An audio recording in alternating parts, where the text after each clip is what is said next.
अभी एक अच्छी बात बताता हूँ। मैं एक बार रतन टाटा पर, आनंद महिंद्रा पर बहुत नाराज हूँ और मैंने कहा कि तुम दोनों के कारण इस देश में फॉरेन कंपनियां आई और बंदी। तुम कॉस्ट सेंट्रिक हो, क्वालिटी सेंट्रिक नहीं।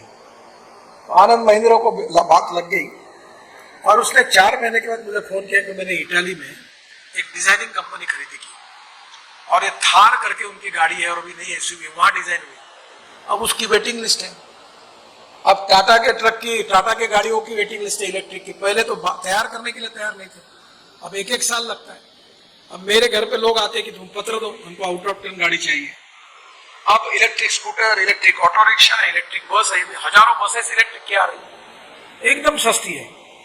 तो आज क्या हुआ कि डिजाइनिंग ये बहुत इंपॉर्टेंट है। तो मैंने एक प्रधानमंत्री मोदी जी को कहा कि आप एक मीटिंग बुलाइए और मीटिंग बुलाने के बाद फॉरेस्ट मिनिस्टर, फॉरेस्ट के अधिकारी आए और मैंने मोदी जी को कहा कि मीटिंग शुरू होने के पहले मैं आपको कुछ प्रश्न पूछ के अभी क्लियर कर देता हूं।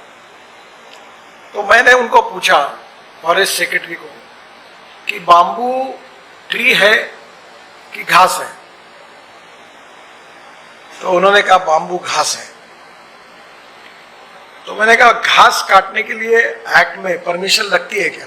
बोले नहीं लगती। तो बाम्बू काटने के लिए क्यों लगती? चुप बैठ गया। मैंने कहा इसका जवाब दो कि बाम्बू जब ट्री नहीं है, घास है, तो तुम क्यों टीपी मांगते हो? जब मैं यही बात, एक बहुत अच्छे अधिकारी है खारगे करके, जो फॉरेस्ट सेक्रेटरी थे, सुधीर मुनगंटीवार मंत्री थे, तो मेरे पास आए और मेरे आग्रह पर उन्होंने बाम्बू के कुछ स्पेसीज को टीपी मुक्त कराया और दिल्ली में आए और खुश होकर कि भाई हम नितिन जी को बताएंगे तो वो खुश हो जाएंगे। तो मैंने बोला सुधीर ये बताओ कि बाम्बू ट्री है कि बाम्बू गवत है, घास है? तो खारगे को पूछा, बोला एक्ट में क्या लिखा? बोले घास है।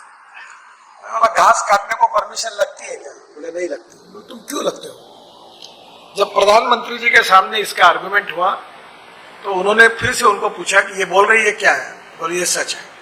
बोले आप क्यों टीपी लेते हो? सस्ता हो गया। अब मैं इलेक्ट्रिक के ट्रक को लॉन्च कर रहा हूं, वो और सस्ता है।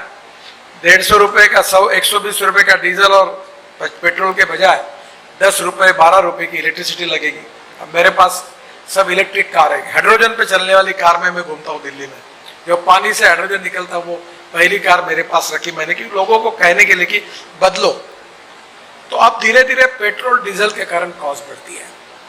तो मेरा पावर प्रोजेक्ट है, लड़के देखते हैं, भी हमारे 380 मेगावाट पावर होती है, तो हमें रोज 5000 टन कोयला चाहिए। तो मैंने उसको बोला कि इसके बजाय हम लोग बाम्बू क्यों नहीं यूज करें। तो आज बहुत मशीनरी के साथ ऐसी बात कर रहा था, तो छोटे छोटे इसमें मुझे कम से कम 500 ट्रक बाम्बू का टुकड़ा चाहिए अगर मैं कोयले को अल्टीमेट करूँ। तो ये चीज में रिसर्च करके अभी पैलेट बने। अभी आपके पास ये बाम्बू का भूसा मिलता है, उसके पैलेट अभी एनटीपीसी मैंने लाया नियम की किसानों से खरीदी करो, तो 6 रुपए किलो से खरीदते हैं, 7 रुपए किलो से। तो आपको उसमें काफी वैल्यू एडिशन हो सकता है और वो लेने के लिए तैयार है। तो कहीं ना कहीं समय के साथ टेक्नोलॉजी और विजन को बदलना पड़ता है। 4 बातें बहुत जरूरी होती है कि proven technology, economic viability, availability of raw material and marketability of the finish product.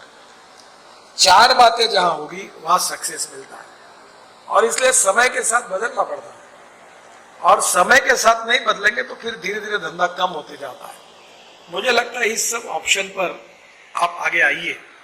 अभी फॉरेस्ट एंड एनवायरनमेंट के एक्ट में काफी हमने सुधार किया है। मैं आपको दूसरी बात बताता हूँ, आप खुद लकड़ी क्यों नहीं, ये प्लांटेशन क्यों नहीं करते?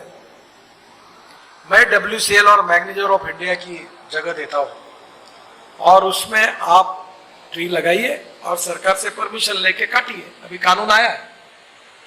आप सरकार ये विश करने होती है। मैंने अपने बेटे को कहा है कि जो सरकार के साथ धंधा करता है या सरकार जिस धंधे में हस्तक्षेप करती है वो कभी यशस्वी नहीं होता।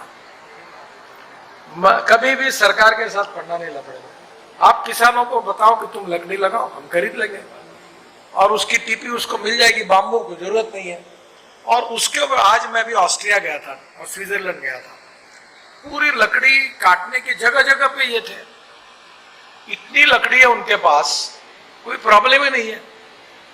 हम प्लांटेशन करें, लकड़ियां लगाए और कुछ लकड़ी काटते रहे और लगा। अभी मैं नेशनल हाईवे के बाजू में मैंने 3.5 करोड़ बाम्बू लकड़ी लगाई है, पेड़ लगाए, और अब उसमें मैंने सुधार कर लिया कि लकड़ी बेचने का हमको अधिकार है, वो फॉरेस्ट नहीं है।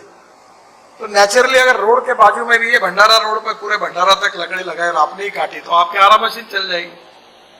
तो ऐसी बहुत सी बातें जिसमें युग नए परिवर्तन के साथ अगर आपने ये इसका फायदा उठाया तो वेस्टलैंड में ये हो सकता है। अभी बाम्बू से हमने बायो इथेनॉल बनाया और ये आसाम में, और वो गाड़ियां चल रही उसके ऊपर। अभी आपके जितनी गाड़ियां हैं सब में हमने बना हुआ, मैं विदर्भ में पूरे पेट्रोल में जितनी गाड़ियां स्कूटर यूज करते हैं उसमें 20% हमारा इथेनॉल है। और अभी बाम्बू से, अभी राइस स्ट्रॉ से, यानी परली जिसको तनस बोलते हैं, उससे हम लोग बिटुमिन बना रहे हैं। हमारे देश में 80 लाख टन बिटुमिन लगता है, 50 लाख टन हमारी रिफाइनरी देती है और 30 लाख टन इंपोर्ट होता है। अभी प्रूवन टेक्नोलॉजी आई, मैं सब किसानों को कहने वाला हूँ कि पहले अन्नदाता थे, अब ऊर्जा दाता बन गए, अब बिटुमिन दाता बने। ट्रैक्टर मोल्डेड 20 लाख का यूनिट डालो, बिटुमिन बनाओ, मैं खरीदता हूँ 30 लाख टन, 30,000 करोड़ का मुझे चाहिए, मैं लाखों करोड़ के रोड बनाता हूँ, मैं आपसे खरीदी करूंगा। तो कहीं ना कहीं टेक्नोलॉजी के साथ बदलने में जो नया नेतृत्व है अभी, उन्होंने जरूर इनिशिएटिव लेना चाहिए। एक बात जरूर है कि आज तक जिन पुराने लोगों ने ये जो यहाँ का टिम्बर मर्चेंट एसोसिएशन का निर्माण किया और एक बहुत रिप्यूटेड संस्था के रूप में आई, पहले बलवंतराव ढोबळे थे, रामजी डाब थे, रेणु जी पुराने हैं, बाकी पुराने पीढ़ियों के हम लोग दिख नहीं रहे, कोहली जी थे सीनियर, मुझे याद है उनके पास मैं बलवंतराव के साथ बहुत बार, वो अध्यक्ष थे, बहुत बार उनके पास भी जाता था। और धीरे धीरे कुछ लोगों ने बिजनेसेस भी डाइवर्सिफाई किए और अब नागपुर के बाहर अपना क्लस्टर तुम तैयार करो, जगह देने के लिए हम तैयार हैं और निश्चित रूप से उससे बिजनेस बढ़ेगा। और जहां आपका क्लस्टर होगा वहां